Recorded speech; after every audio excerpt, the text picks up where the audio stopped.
So in this process, as you can see, we're almost done. We are putting in the bolts.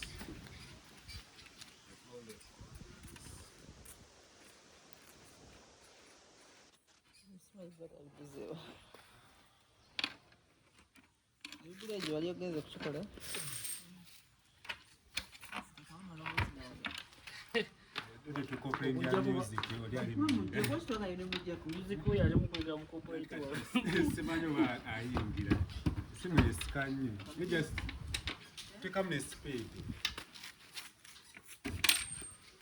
Just remember explaining that.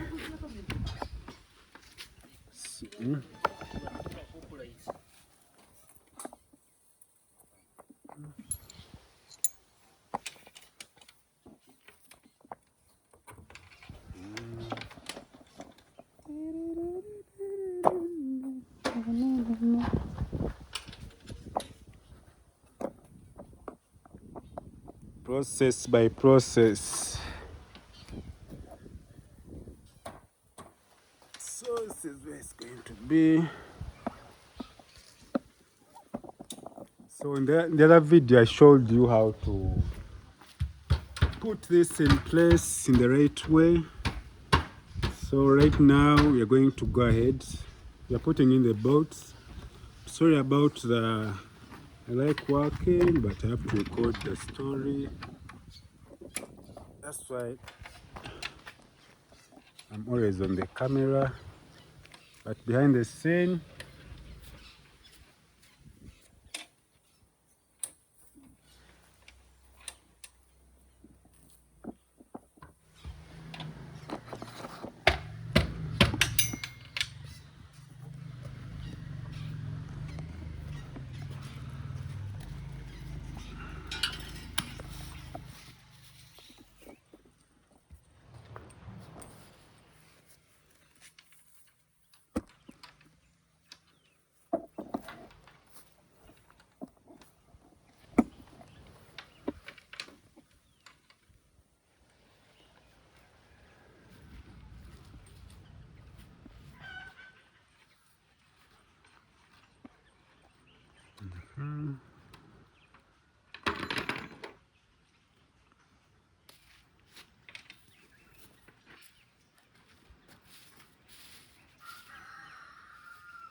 so let's stop from here and then continue the time lapse.